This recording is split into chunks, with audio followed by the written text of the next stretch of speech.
Hey guys, আজ আমি explain করব legend of the blue sea Korean ড্রামাটির 13 নম্বর পর্ব। এর প্রথম 12টি পর্ব ইতোমধ্যে আমি এক্সপ্লেন করেছি। সেই ভিডিওগুলো যদি আপনারা না দেখে থাকেন তাহলে ডেসক্রিপশন বক্সে লিংক দেওয়া আছে, সেখান থেকে অবশ্যই ভিডিওগুলো দেখে নেবেন। তো চলুন শুরু করা যাক আজকের এক্সপ্লেন ভিডিও। শুরু করার আগে আমি রিফাত আছি আপনাদের সাথে। স্বাগতম আমার চ্যানেলে বিএম দ্য এক্সপ্লেনার।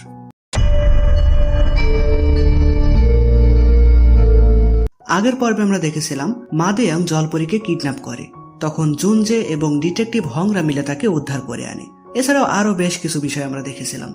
তো 13 নম্বর এপিসোডের শুরুতে দেখা যায় জুনজের মা তার স্বামীকে দেখে বাড়ি এসে ড্রিঙ্কস করতে থাকে, কারণ সে ভাবছিল তিনি তাকে দেখেও না দেখার ভান করেছিলেন, হয়তো সে তাকে ভুলেই গেছেন। মানে তার চোখের সমস্যার ব্যাপারে তো জুনজের মা জানতো না। তো সেখানে তখন জিনজু এসে তার এমন অবস্থার ব্যাপারে শুনে তার সাথে সেও ড্রিঙ্কস করে। জিনজু বলে, জানো আমার মনটা আজ ভালো নেই, যে মহিলাকে তোমার রান্না করা খাবার পাঠাতাম তার সামনে আজ ড্রিঙ্কস করে অনেক উল্টাপাল্টা বলে ফেলেছি, উনি আমার উপর খুব রেগে আছেন। এখানে সে কাং সেহির নামটা উচ্চারণ করে কথাগুলো বলে। এই নাম শুনে জুনজের মা তো অবাক হয়ে যায়। সেভাবে তার রান্না করা খাবার তাহলে এতদিন ওই বাড়িতে যাচ্ছিল। পৃথিবীটা আসলে অনেক ছোট। এদিকে কাং সেহি উকিলের সাথে কথা বলে ঠিক করে উইলের কাগজে জুনজের নাম বাদ দিয়ে তার এবং তার ছেলের নাম থাকবে। এছাড়াও সে আরো দুইজনকে ভাড়া করে সাক্ষী দেওয়ার জন্য। তারা জুনজের বাবাকে মিথ্যা বলে যে হ্যাঁ উইলে জুনজের নামই আছে, আপনি সই করুন। জুনজের বাবার যেহেতু চোখের সমস্যা তাই সে উইলের লেখা না পড়তে পেরে তাদের কথা বিশ্বাস করেই উইলে সই করে দেয়। এই বিষয়টা চিহুন দেখে, কিন্তু সে কোনো প্রতিবাদই করে না। তো অন্যদিকে দেখা যায় জুনজে রাতে দুঃস্বপ্ন দেখে। তখন জলপরি তার কাছে আসলে সে সারা রাত তাকে জড়িয়ে ধরে ঘুমাবে বলে জানায়। জলপরি তো খুশিতে মনে মনে বলে, আমি চাই এমন দুঃস্বপ্ন তুমি প্রতিদিন দেখো। তো পরের দিন সকালে তো জলপরি গত রাতের কথা ভেবে মহা খুশিতে থাকে। জুনজে তখন তার কাছে এসে জিজ্ঞাসা করে সকালে সে কি খেতে চায়। জলপরি জানায় সে পাস্তা খাবে, কিন্তু পাস্তা বাড়িতে না থাকায় জলপরি বাজার থেকে সেটি কিনে আনতে চায়।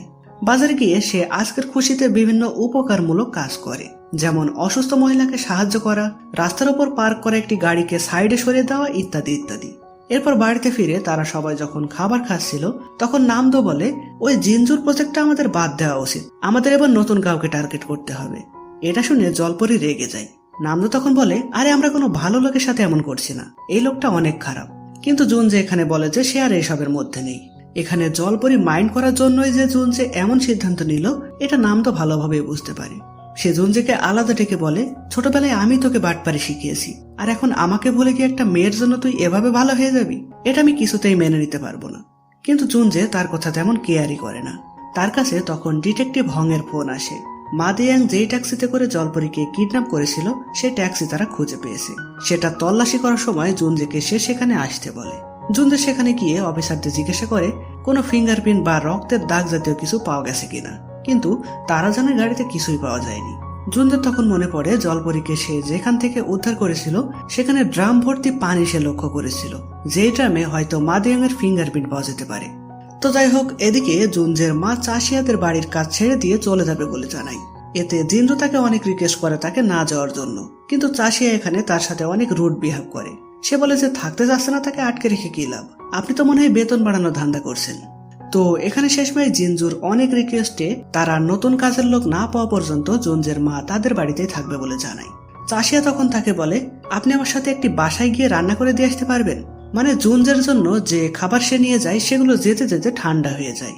আর জুনজে যেহেতু এই খাবার অনেক পছন্দ করে তাই চাষিয়া তাকে গরম গরম খাবার খাওয়াতে চায়। যদিও সে জুনজেকে তাদের বাড়িতে এসে খেয়ে যাওয়ার ইনভাইট করেছিল, কিন্তু জুনজেরা তো আর চাষিয়াদের বাড়িতে যেতে পারবে না। কেন পারবে না সেটা আশা করি আপনারা সকলেই জানেন। তো জুনজের মা চাষিয়ার সাথে যেতে রাজি হয়। রান্নার জন্য সে যখন বাজার করতে যায় তখন ফেরার পথে একটি ছিনতাইকারী তার ব্যাগ নিয়ে পালায়। সেখানে তখন তার পাশ দিয়ে জলপরি যাচ্ছিল। সেটা দেখে দৌড়ে সেই ছিনতাইকারীকে ধরে তাকে একটি খুঁটির সাথে বেঁধে রাখে। মানে জলপরি হওয়ার সুবাদে তার তো একটা আলাদা পাওয়ার আছে আর কি। তো ব্যাগটি উদ্ধার করে সে যখন জুনজের মাকে ফেরত দেয় তখন তিনি জলপরির উপর অনেক খুশি হয়। এরপর দেখা যায় চাষিয়ার সাথে তিনি যখন জুনজের বাড়িতে আসে তখন জুনজে বাড়িতে ছিল না। জুনজের মা তখন বাড়িতে জলপরীকে দেখে অবাক হওয়ার পাশাপাশি অনেক খুশিও হয়। সে এবং জলপরি এরপর রান্নার কাজবাজ করতে শুরু করে দেয়। আর চাষিয়া তখন যায় জুনজের রুমে। সে দামরিয়ং সম্পর্কে সব ডকুমেন্ট রেডি করে জুনজের জন্য এনেছিল। এখানে রুমে সে মায়ের সাথে জুনজের একটি ছবি দেখতে পায়। তার তখন তাদের কাজের মহিলার ঘরে থাকা তার এবং তার ছেলের ছবিটার কথা মনে পড়ে। চাষিয়া বুঝতে পারে এটাই হয়তো তাহলে জুনজের মা। কিন্তু সে পুরোপুরি নিশ্চিত হতে পারে না, তাই সে ছবিটার একটি ছবি তুলে নেয়। এরপর রান্না শেষ হলে চাষিয়া তাকে নিয়ে তাড়াতাড়ি বাড়ি চলে আসে। বাড়িতে এসেই সে দুইটা ছবি মিলিয়ে দেখে আর বুঝতে পারে এটাই জুনজের মা। সে তখন খুবই ভেবাচেকা খেয়ে যায়, কারণ তাকে সে কত গালমন্দ করেছে, কত খারাপ ব্যবহার করেছে, আর সেই কিনা তার হবু শাশুড়ি। সেখানে তখন জুনজের মা আসলে চাষিয়া আমতা আমতা করে বলে, আমি কি আজ থেকে আপনাকে মা বলে ডাকতে পারি? এছাড়াও সে তার সাথে এখন থেকে অনেক ভালো ভালো ব্যবহার করার চেষ্টা করে, কিন্তু লজ্জায় সে তার মুখ ফুটে বলতে পারে না যে আমি আপনার ছেলেকে চিনি। এদিকে জুনজের বাবা বর্তমানে চোখে প্রায় একদমই দেখতে পারছে না। সে তার ওয়াইফকে ডাকতে ডাকতে বাইরে আসলে সিঁড়ি থেকে নিচে পড়ে যায়। এখানে দেখা যায় তার ওয়াইফ কিন্তু পাশেই দাঁড়িয়েছিল, মানে বলতে পারেন সে চাচ্ছিল সিঁড়ি থেকে পড়ে গিয়ে যেন সে মারা যায়। এখানে সিঁড়ি থেকে পড়ার আওয়াজ পেয়ে চিহন সেখানে আসে আর দ্রুত তাকে হসপিটালে নিয়ে যায়। যদিও সে তার মাকে পাশেই দাঁড়িয়ে থাকতে দেখেছিল আর বুঝেছিল যে তার সৎ বাবাকে সেই মারতে চাচ্ছে, কিন্তু সে তাকে কিছুই বলে না। অন্যদিকে আমরা দেখি জুন যে বাড়িতে এসে জলপরীকে জিজ্ঞাসা করে, মাদেং তোমাকে বন্দি করে রেখেছিল, সেখানে সে ড্রামে পানি কেন ভরেছিল? জলপরি মুখে তাকে কিছুই বলে না, তবে মনে মনে বলে মাদেং আমার আসল পরিচয় হয়তো জেনে গেছে। সে নাকি প্রায় স্বপ্নে আমাকে জলপরি রূপে দেখে, তাই নিশ্চিত হওয়ার জন্যই সে ড্রামে পানি ভরছিল। জুনজে তখন জলপরীকে সান্ত্বনা দিয়ে বলে, তোমার আর কোনো ক্ষতি আমি হতে দেব না। এরপর জুনজে চাষিয়ার রেখে যাওয়া দামরিং এর ডকুমেন্টগুলো পড়ে। সেখানে লেখা ছিল দামরিং সম্ভবত নৌকা ডুবিতে মারা গেছিল। জুনজে চিন্তা করে, আমি কি তাহলে জলপরীকে বাঁচাতে পেরেছিলাম? তারা জলপরীর শেষ পরিণতি কি হয়েছিল এটা জানতে সে তার সেই মনোরোগ বিশেষজ্ঞ ডাক্তারের কাছে যায়। সে জুনজেকে তার অতীতের স্মৃতিগুলো দেখাতে সাহায্য করে, যেখানে আমরা দেখি দামরিয়ং ইয়াংকে বন্দী করায় তার উপর মহলে খবর পাঠানো হয় যে সে নাকি একটি জলপরী দ্বারা বশীভূত হয়ে ইয়াংকে অন্যায়ভাবে আটকে রেখেছে আর বর্তমানে সে রাজ্য চালাতে ব্যর্থ, তাই শাস্তি স্বরূপ তাকে নির্বাসনে পাঠানোর নির্দেশ দেওয়া হয়। তো তাকে কিছু নৌকায় করে নিয়ে যাওয়া হতে থাকে নির্বাসিত স্থানে।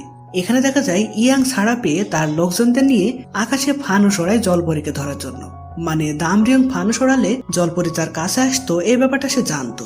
আর এখানে সত্যি আকাশে ফানুস দেখে জলপরী আসতে থাকে। অন্যদিকে দামরিয়ং আকাশে ফানুসগুলো লক্ষ্য করে। সে তখন জেনারেলকে রিকোয়েস্ট করে তার প্রিয় মানুষটিকে রক্ষা করতে তাকে যেন যেতে দেওয়া হয়। প্রথমে জেনারেল তাকে অনুমতি না দিলেও পরে যখন দামরিয়ং তার গলায় তলোয়ার ধরে তখন সে গার্ডদের নির্দেশ করে, ঠিক আছে নৌকা ঘোরাও। এই লোকটা এমনিতে অত খারাপ না, এ আমার নির্দোষ বাবাকে নিশ্চিত মৃত্যুর হাত থেকে বাঁচিয়েছিল, তাই আমি তার এই ইচ্ছা রাখবো।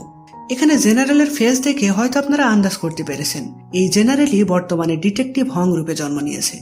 তো যাই হোক, নৌকা ঘুরিয়ে তারা ইয়াংদের দিকে গেলে দেখে সেখানে জলপরীকে উদ্দেশ্য করে তারা একের পর এক তীর বর্ষা নিক্ষেপ করছে।